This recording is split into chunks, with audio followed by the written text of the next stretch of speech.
Rectificación trifásica de media onda.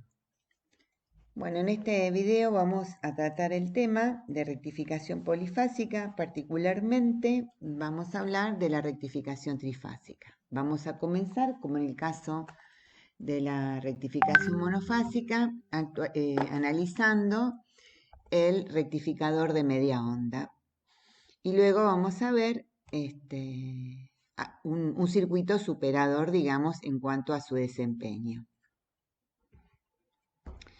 Bueno, el rectificador de media onda, sin controlar a diodos, normalmente se utiliza para cuando uno está trabajando con ciertas potencias. Normalmente siempre que accedemos a la trifásica es porque queremos trabajar con potencias más grandes, digamos. Bueno, en la bibliografía se encuentran valores de 5 kilovatios, o cuando se requieren potencias que tengan bajo contenido armónico.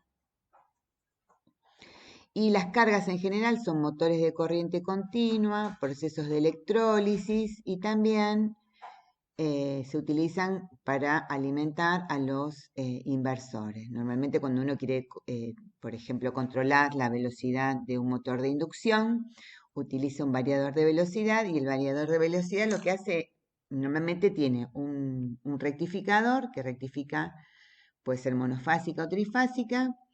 Esa carga, digamos, esa tensión rectificada, luego se invierte, es decir, se obtiene a partir de esa tensión rectificada una senoide de distinta amplitud y frecuencia a la que tenemos en la red, de forma tal de poder controlar efectivamente el motor de inducción. Bueno, y por último vamos a hablar, vamos a tratar, digamos, estos convertidores como hicimos con el caso monofásico, con carga resistiva inductiva y con carga resistiva inductiva y con una fuente de tensión.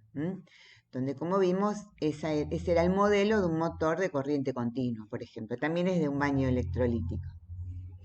Bueno, aquí en la figura vemos un esquema circuital del rectificador monofásico. Vemos que lo conectamos nuevamente a través de un transformador trifásico que está conectado en triángulo estrella. Tiene que ser estrella en el secundario para tener un camino de retorno de la corriente en la carga. Y en el primario tenemos una conexión triángulo. ¿Por qué? Porque tenemos en la carga componente de continua y componente de tercer armónico y sus múltiplos. Entonces, bueno, la componente continua no va a pasar al primario, pero sí van a pasar los terceros armónicos. Y los terceros armónicos sabemos que no se cancelan. Por lo tanto, van a circular por el neutro. Y yo no voy a querer un exceso, digamos, de corriente por el neutro. Entonces, le ofrezco un camino de circulación que es el triángulo. Bueno. Bueno, esto es lo que ya dije. ¿Cómo va a funcionar este circuito? Bueno, este circuito va a hacer que vayan conduciendo cada uno de los diodos a medida de que ellos estén polarizados correctamente. Para entender, digamos, vamos a suponer que el diodo de 1 es el que está conduciendo. Entonces, cuando el diodo de 1 está conduciendo, se cierra esta malla que está acá. Él en sus bornes va a haber 0 porque está conduciendo y toda la tensión de la fase 1 va a caer en la carga. Pero, ¿qué pasa con los otros diodos que están cortados? Bueno, vamos a ver qué tensión están soportando. Están soportando, en el caso del diodo 2, BS2 menos BS1. Tengo que cerrar podría cerrar por la carga o podría cerrar por BS1, pero en los dos casos sé que tengo BS1, porque este diodo está cerrado. Entonces veo BS2 menos BS1. Y en el diodo 3 voy a ver BS3 menos BS1. O sea que el que va a conducir tiene que recibir una tensión que lo polarice y que a su vez, cuando entra en conducción, los otros dos no reciban una tensión que los polarice también. ¿sí? Y en caso de que eso ocurra, habría que ver cuál de los dos va a ganar, digamos. Bueno, entonces obviamente lo que va a pasar, digamos, es que yo tengo esta trifásica en el secundario y en la carga voy a tener en todo este periodo de la tensión de la fase 1 va a estar circulando el diodo 1, luego va a circular el diodo 2 y el diodo 3. Fíjense que si acá está conduciendo el diodo 1, el diodo 2 está viendo BS2, esta no es eso, perdón, BS2 menos BS1. BS2 menos BS1 es negativo, o sea que está cortado. Y el otro va a haber BS3 menos BS1, que también, digamos, es una tensión negativa. O sea que efectivamente el que está en mejores condiciones de conducir es el diodo 1. Luego, cuando estas dos tensiones se hacen iguales, fíjense que ahora este va a querer conducir, ¿sí? Entonces voy a ver, en el diodo 1 voy a ver BS1 menos BS2. Y BS1 menos BS2 efectivamente es negativo, por lo tanto se va a cortar y el que va a entrar en conducción va a ser el diodo 2. Y así sucesivamente. Entonces, en la carga voy a ver esta ondita que tiene el triple de frecuencia que la fundamental del secundario. ¿Y cómo va a ser la corriente? Bueno, la corriente, si tengo una carga resistiva, obviamente la corriente depende de la carga, va a copiar esa ondita, ¿sí? Y si tengo una carga inductiva pura, por ejemplo, muy inductiva, que la plane muchísimo, voy a tener como si fuese una corriente continua. Bueno, ¿y qué va a pasar con el diodo, digamos? Con cada uno de los diodos. ¿Se acuerdan que nosotros siempre teníamos que ver, nos interesan distintos parámetros para ver cómo están funcionando todas las partes que integran el rectificador? Bueno, acá lo que vamos a ver es una tensión nula cuando está conduciendo y como dijimos, cuando no conduce, cuando está abierto, veo si está cortado, ¿sí? Si está cortado voy a ver la tensión propia menos la tensión del que está conduciendo, ¿sí? Entonces el diodo 1 primero vale 0 porque estaba conduciendo, después cuando se corta y empieza a conducir el diodo 2 voy a ver BS1 menos BS2, luego se corta el diodo 2 y voy a ver BS1 menos BS3. Perdón. Por lo tanto, esta es la forma de onda de la tensión de salida, ¿sí? Y lo que me va a interesar sobre todo es el valor inverso, el valor de tensión inversa que tiene que soportar el diodo en sus bornes cuando está cortado. Bueno, entonces acá, ¿qué es lo que nos va a interesar? Nos va a interesar valor medio de tensión y corriente, valor eficaz de tensión y corriente, ¿sí? Todo el valor medio y eficaz del diodo, o sea, todos esos valores que son importantes para definir el desempeño del circuito. Bueno, acá simplemente lo que vemos son las tres tensiones que están desfasadas 120 grados y calculamos la tensión media. ¿Sí? La tensión media es la fórmula, calculo la integral en un periodo.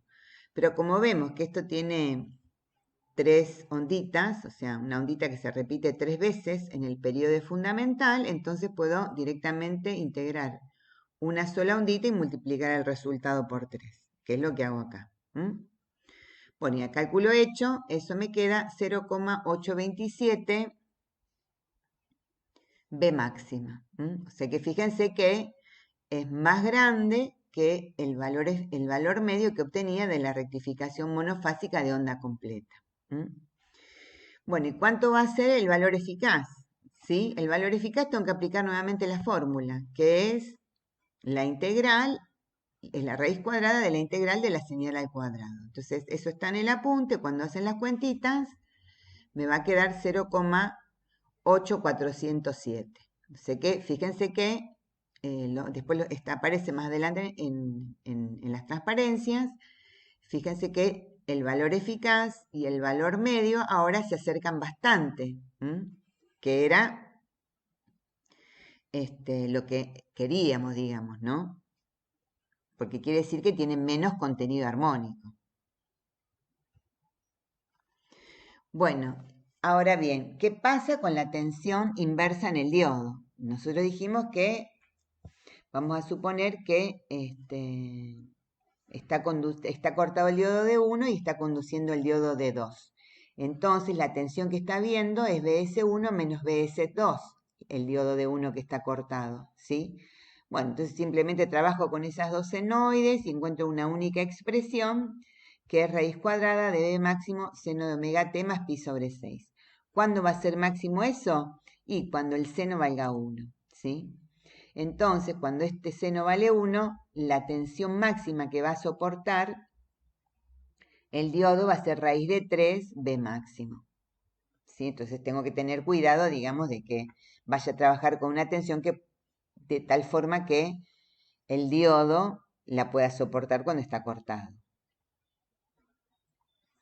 Bueno, ¿y qué pasa con las corrientes? Bueno, acá es lo mismo, ¿no? Calculo la corriente media con la expresión del valor medio de una señal y llego a la conclusión de que la corriente media es la tensión media sobre la resistencia. O sea, estoy siempre con carga resistiva, ¿no? Ahora, ¿qué pasa con la corriente media por cada diodo? Bueno, digamos acá, si vemos la figurita, la corriente del diodo 1 va a ser esta corriente y luego va a valer 0. La corriente del diodo 2 será 0, esta ondita y 0. Y así va a ser lo mismo con el diodo 3. Yo tengo que calcular el valor medio en un período. Siempre estamos hablando del período de la señal de fundamental, ¿sí? Entonces, en ese período tengo que integrar en un tercio, de la ondita, que es esta ondita que está acá en definitiva, nada más que no la voy a tener multiplicada por 3. Va a ser 1 sobre 2pi por la integral entre pi sobre 6 y 5 sextos de pi de bm seno de omega t sobre r. Por lo tanto, la corriente media del diodo va a ser la corriente media de la carga dividido 3. Pero eso no pasa con la corriente eficaz. Digamos, si hago lo mismo, la corriente eficaz va a ser, calculo la fórmula, ¿no? Saco la resistencia fuera de la integral, fuera de la raíz, y me queda que la corriente eficaz es la tensión eficaz sobre R. Pero yo, si calculo la corriente eficaz del diodo, fíjense que sería esta fórmula, pero sin el 3. O sea, es 1 sobre 2pi, porque yo acá esta integral es solamente en una ondita. Y por el diodo está circulando una ondita nada más. ¿Sí? O sea que este 3 desaparece. ¿Sí? Por lo tanto, si lo saco fuera de la integral, ¿sí? Me quedaría raíz de 3 por la corriente del diodo. Entonces,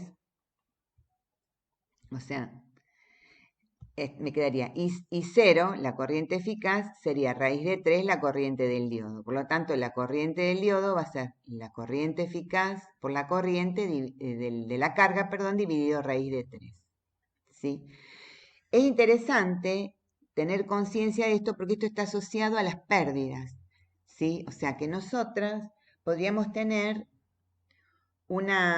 dos ondas muy diferentes que tengan el mismo valor medio, pero que tengan distinto valor eficaz.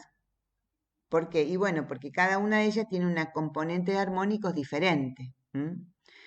Y eso está asociado a las pérdidas. Entonces, a veces, cuando uno tiene que diseñar algún equipo, esto es más allá de un rectificador, y piensa que tiene que diseñar, cuando elige el dispositivo, ya sea en este caso un diodo, podría ser un tiristor, un transistor, etcétera, nos tiene que interesar el valor eficaz de la carga, porque eso nos va a decir la disipación que va a tener el dispositivo y obviamente nos va a servir para diseñar el disipador del equipo.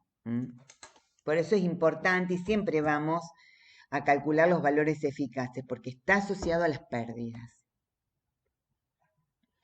Bueno, y las potencias, potencia de corriente continua, potencia activa total, bueno, son las fórmulas, ¿no? Tensión media por corriente media, tensión eficaz por corriente eficaz, y nos quedan el cociente de la tensión media al cuadrado sobre R y la tensión eficaz al cuadrado sobre R. Y la potencia aparente en el secundario va a ser la suma de las potencias aparentes de cada una de las fases. O sea que sería 3 veces la tensión eficaz en la fase, que es la senoide, por la corriente eficaz de la fase, que es la corriente que está circulando por cada diodo. ¿Mm? Bueno, este sería un ejemplo que tenemos una carga RL que no plancha totalmente la corriente, ¿sí? Tiene una cierta oscilación más realista, digamos, ¿no? Pero, en definitiva, la tensión en la carga es la misma y la tensión, digamos, en los diodos es lo mismo, ¿no? Cero cuando conduce y la propia menos la tensión del que está conduciendo en los momentos en que no está conduciendo, ¿sí? Y acá simplemente vemos la tensión en la bobina, digamos, ¿no? Para estos casos, si yo quiero la expresión analítica de la corriente, tengo que resolver la ecuación diferencial que rige la dinámica de ese circuito. Es un circuito RL alimentado con una tensión senoidal, ¿sí? Y bueno, y tendría que calcular, digamos, toda la integral, y bueno, queda una fórmula acá, ¿no? Nosotros no vamos a trabajar con estas fórmulas, no nos interesa manipular todos estos objetos matemáticos. Y la corriente eficaz también tendría que calcular la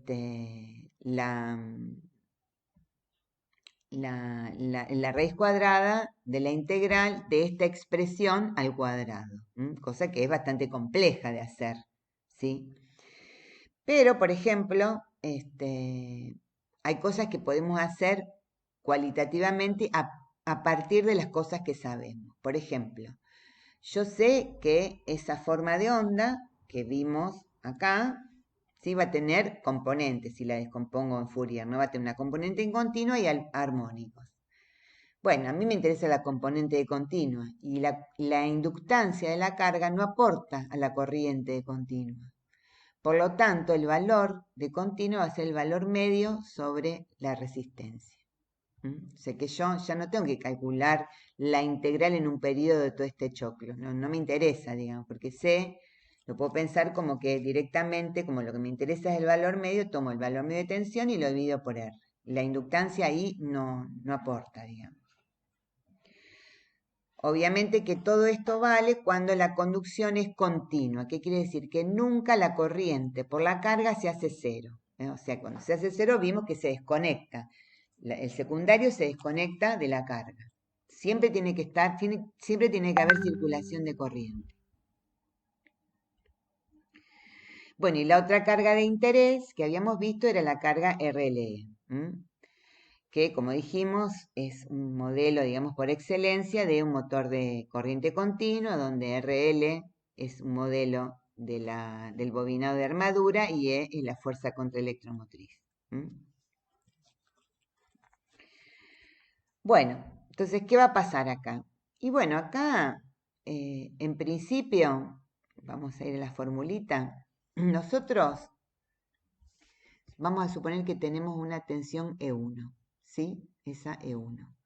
Bueno, mientras E1 se mantenga por debajo de estos cruces, ¿sí? Estos cruces que están acá, digamos, al rectificador no le va a importar qué tipo de carga es, porque cada diodo se va a polarizar cuando la tensión en sus bornes sea la apropiada para que conduzca, ¿sí? En este caso, cada diodo, ¿qué va a haber? Va a haber la tensión propia menos ahora la tensión en la carga, en este caso E1, ¿sí? Cuando eso es positivo, conduce. Si E1 tiene este valor que está acá, siempre va a ocurrir que durante este intervalo de conducción del diodo de 1, va a conducir, digamos, ese diodo. Entonces no se va a enterar y la carga va a pasar, digamos, la tensión de secundario va a pasar a la carga. Obviamente que si esta corriente crece, ¿sí? Perdón, si esta tensión crece, lo que va a ocurrir es que no va a conducir en estas partes, o puede llegar a no conducir en estas partes, el diodo de 1, el diodo de 2 y el diodo de 3, por ejemplo. Va a depender de, digamos, de cómo se vaya estableciendo la corriente. Si la corriente es muy inductiva, podría ocurrir que al comienzo no conduzca en este tramo, pero luego se establece una corriente continua y entonces estoy siempre conectando una corriente, digamos, ininterrumpida, no continua, ininterrumpida, de forma tal que nunca, que el diodo de 1 solo se corta cuando entra a conducir el diodo de 2. Entonces, bueno, mientras, si tengo carga resistiva pura, por ejemplo, voy a tener conducción continua cuando E no supera el valor de B máximo sobre 2, porque este punto es 30 grados. O sea que en este punto la tensión, ¿sí?, del secundario vale B máximo sobre 2. Entonces, mientras la tensión de la carga no supere B máximo sobre 2, yo voy a tener conducción continua. ¿Sí? El límite. Para carga RE. Bueno, entonces, como dijimos, tenemos la tensión E1, y la tensión E1 es la que produce esta corriente I1. ¿Sí? Bueno, mientras tengo eso, ¿qué va a pasar? Ahora va a pasar lo que venía pasando, digamos, que la ecuación diferencial ahora, que rige la dinámica del circuito, va a tener ahora el término E. Aplico la suma de las tensiones, la malla, y obtengo esto. Y bueno, y eso va a tener una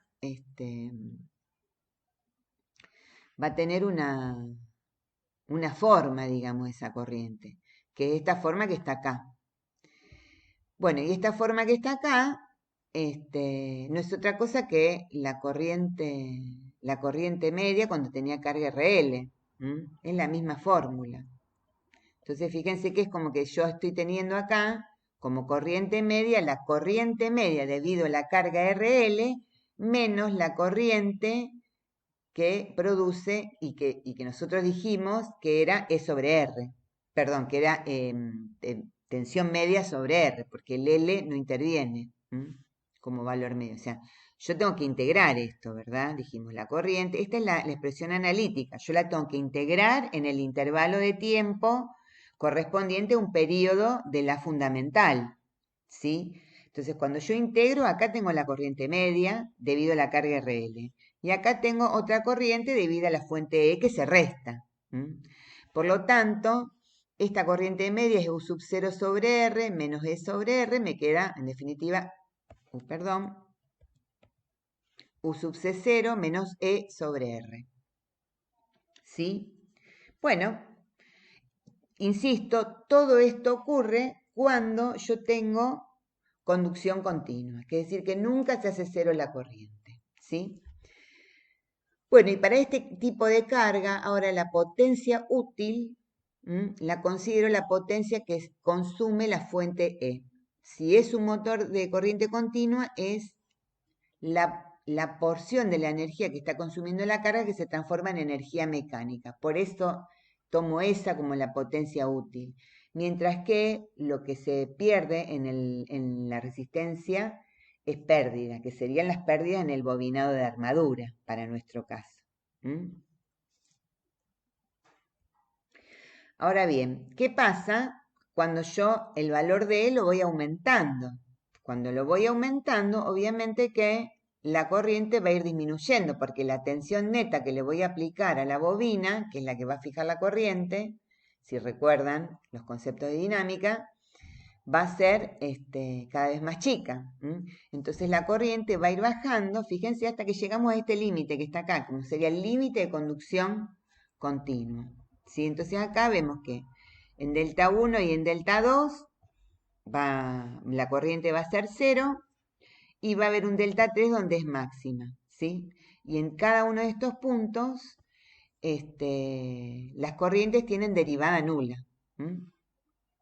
Que es lo que expresamos acá. La I mínima y la I máxima se producen en delta 1 y delta 3 y la derivada vale 0, ¿sí? La derivada vale 0, por lo tanto, puedo despejar la I mínima y la I máxima si conociera los valores de delta 1 y de delta 3, por ejemplo. Pero en particular cuando estoy en el límite de la conducción discontinua, ¿sí? La corriente mínima vale 0. Entonces, si la corriente mínima vale 0, yo puedo despejar el valor de delta 1, ¿sí? Y fíjense que, o sea, la corriente y la derivada valen 0, entonces el delta 1 va a ser E2 sobre B máximo. Este sería el valor límite.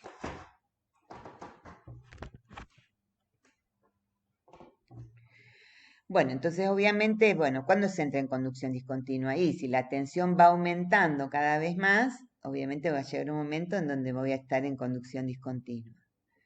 Por otro lado, si la tensión de entrada por alguna razón varía, también puede entrar en conducción discontinua. Bueno, y a ver.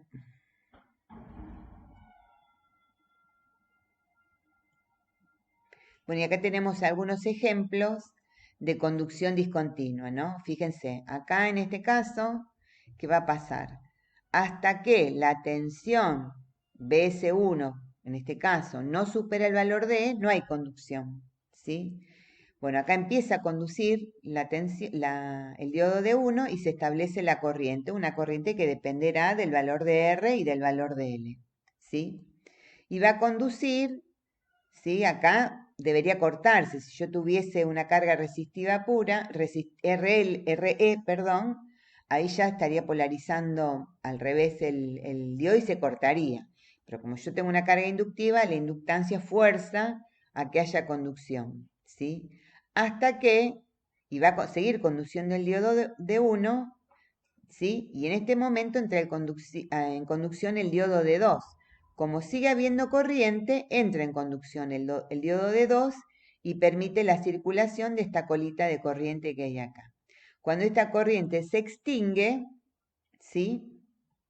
Entonces, el diodo de 2 va a haber una tensión negativa, ¿sí? Porque todavía la fase BS2 no superó E, por lo tanto el diodo se corta y recién va a arrancar cuando la tensión BS2 supera el valor de E. Y este es un caso también similar, donde arranca a conducir el diodo de 1, ¿sí? Pero se extingue en algún momento, o sea, circula corriente más allá de que BS1 sea mayor que E, pero se extingue antes, digamos, ¿sí? Entonces se extingue antes, entonces voy a ver la tensión E hasta que pueda conducir el diodo de 2. Y acá, en línea de puntos, tenemos la tensión si tuviese carga resistiva pura, sería una ondita simétrica, digamos, ¿no? Se arranca cuando BS1 es mayor que E y se corta cuando BS1 es menor que E. ¿Sí? Eso sería cuando tengo carga RE. Bueno, entonces acá una de las cosas que vemos es que es complicado calcular el valor de corriente eficaz, digamos, porque tengo que resolver una cuenta muy, muy complicada.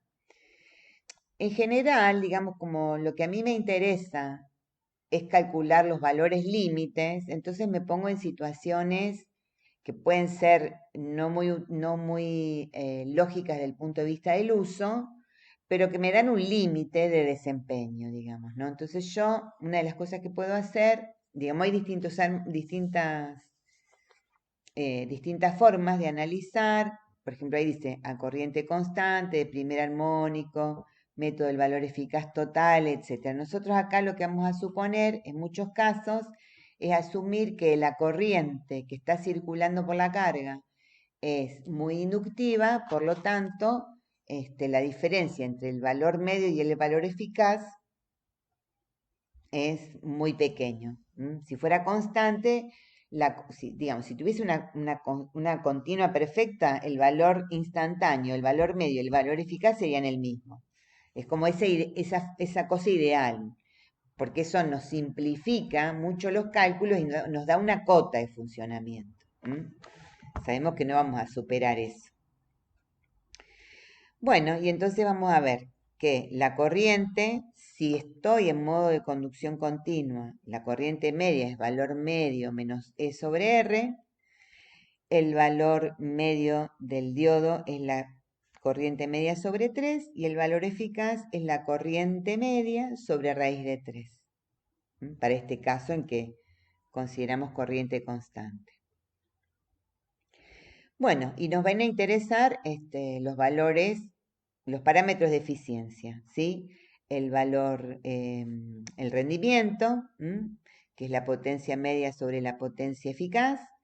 Y bueno, acá tenemos para carga R, RL y RLE. Acá son cuentitas, digamos. Acá en el rendimiento para el valor, para carga resistiva, nos termina quedando los cocientes, digamos, de los términos que afectan la tensión en el valor medio y el valor eficaz. ¿Vieron? Era 0,827 y 0,8407. O sea que tenemos un rendimiento del 96,77%.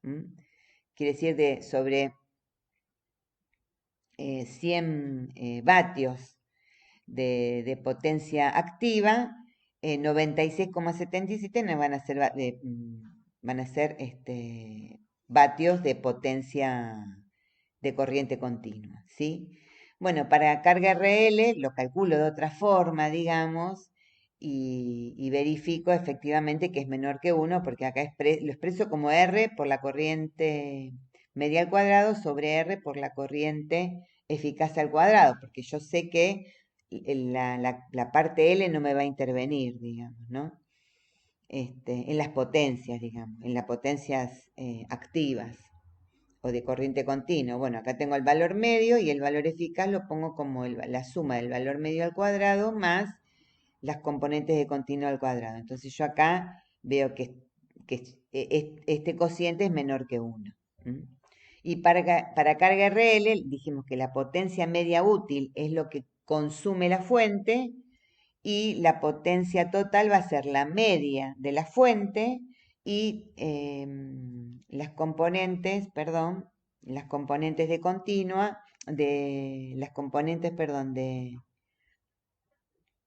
las pérdidas en la resistencia, o sea que será R por I eficaz al cuadrado, que también es menor que 1.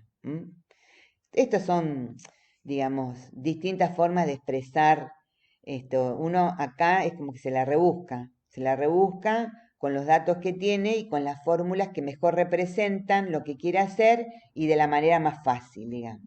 Como esa lógica tiene el análisis de los convertidores. Bueno, y después el factor de servicio, que como dijimos, es un valor, digamos, que nos interesa mucho porque es la forma en que yo aprovecho el trafo, ¿sí? Y era la potencia media sobre la potencia eficaz y de cada bobina, ¿no? Perdón, del secundario, de la entrada. Entonces acá la potencia media, sabemos que es tensión media por corriente eficaz, y la potencia aparente a la entrada va a ser 3 veces, porque son 3 bobinas, la tensión eficaz en cada bobina, que es una senoide, por la corriente eficaz, que nosotros suponemos que es la corriente eficaz de cada diodo, digamos, porque por cada fase está circulando lo que está circulando por el diodo. Y entonces, bueno, reemplazo por las cosas que conozco y lo que estoy haciendo acá es poniendo la corriente eficaz por el diodo como la corriente media, ¿sí? Sobre raíz de 3, por la carga sobre raíz de 3. Como es lo que yo les decía, hago una aproximación para tener una idea, un límite, si no tengo que usar valores más extravagantes, digamos. Bueno, entonces simplifico todo lo que tengo que simplificar y veo que me da 0,675, ¿sí? Es decir, que si yo quiero 675 vatios de corriente continua en la carga, necesito 1 kilovolt-ampere en el secundario. Y eso me dice cuánto estoy aprovechando o no mi carga.